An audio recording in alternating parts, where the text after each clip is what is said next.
प्रयागराज महाकुंभ में श्रद्धालुजनों की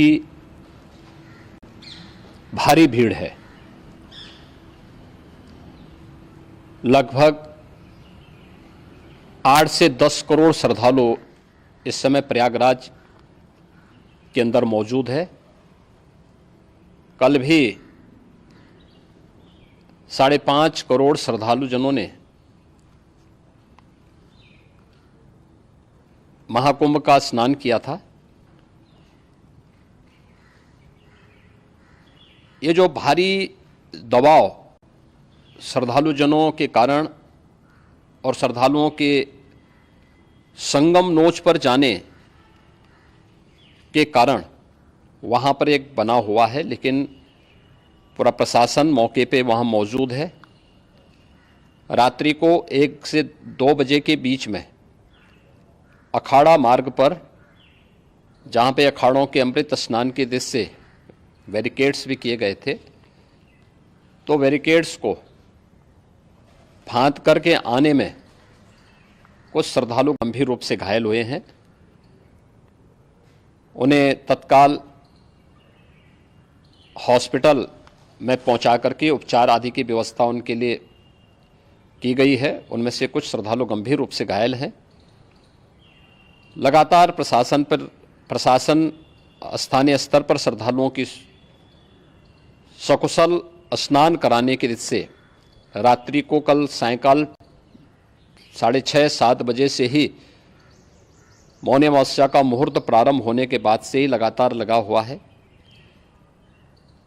प्रयागराज में महाकुंभ में श्रद्धालुजनों के सकुशल स्नान करने, अमृत स्नान के लिए देश भर से आए हुए श्रद्धालुजनों की व्यवस्था के लिए, उनके कुशल क्षेम के लिए आदरणीय प्रधानमंत्री जी का प्रातःकाल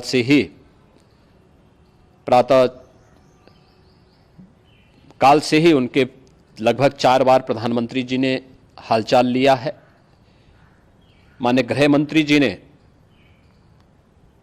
माननीय राष्ट्रीय अध्यक्ष भारतीय जनता पार्टी श्री JP नड्डा जी ने, माननीय गृह मंत्री श्री अमित शाह जी ने भी, और प्रदेश की माननीय राज्यपाल श्रीमती आनंदीबेन पटेल जी ने भी लगातार जानकारी लेकर के सभी के कुशल क्षेम और सकुशल स्नान कराने के बारे में निरंतर रिपोर्ट ले रहे हैं। हम लोगों की प्रातःकाल से ही श्रद्धालुजन जो भी आए हैं वे स्नान कर सकें, इसके लिए यहाँ पे उच्च स्तरीय बैठक भी चल रही है, जिसमें मुख्य सचिव भी हैं, DGP हैं, प्रमुख सचिव गृह हैं, मुख्यमंत्री कार्यालय के अपर मुख्य सचिव के साथ साथ ADG लॉ एंड ऑर्डर के साथ साथ अन्य वरिष्ठ अधिकारीगण मौजूद हैं।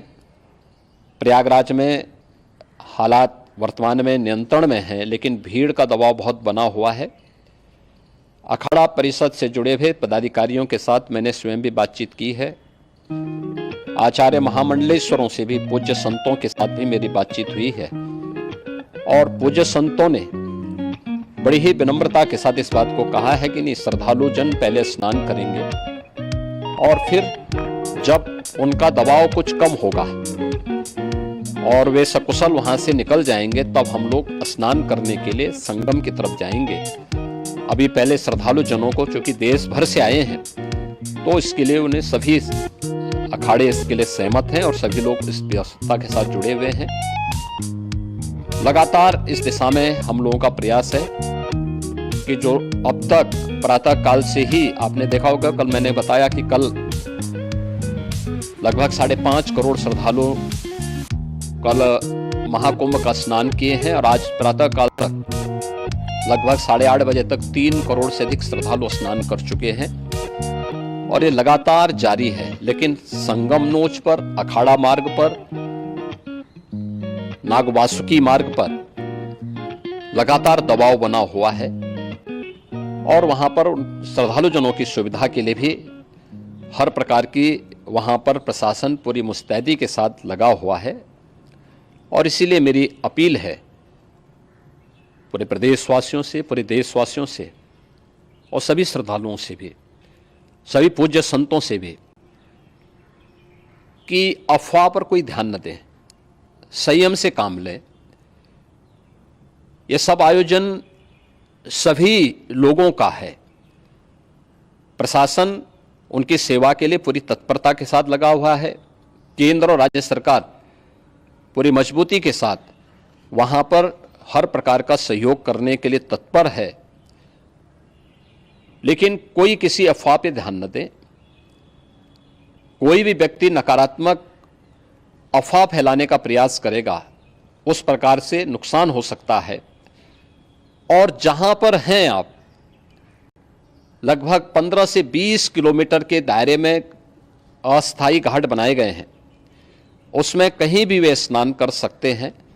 आवश्यक नहीं कि संगम नोच की तरफ ही आएं, क्योंकि भीड़ देखते हुए खासतौर पर जो बुजुर्ग हैं, बच्चे हैं, श्वास के रोगी हैं, उनको लंबी दूरी तय नहीं करनी चाहिए। और जहां पर हैं वहीं पर आराम से पहले स्थिर होकर के कार्य करें, वहां पर रह करके। और जो नज़दीक के घाट हैं, उसी नज़दीक के घाट में स्नान करेंगे। सब गंगा जी के ही घाट हैं और गंगा जी के इस घाट में वही पुण्य प्राप्त होगा। ये मौनी अमावस्या है। मौनी अमावस्या में स्नान का महत्व है। संगम में स्नान का दबाव बहुत ज़्यादा है, इसलिए सभी लोग अगर वहाँ पे इसमें अपना सहयोग करेंगे तो सकुशल हम सभी श्रद्धालु जनों को वहाँ पर स्नान करने में सफल होंगे। और फिर इसके उपरांत अमृत स्नान के लिए पूज्य संतों से भी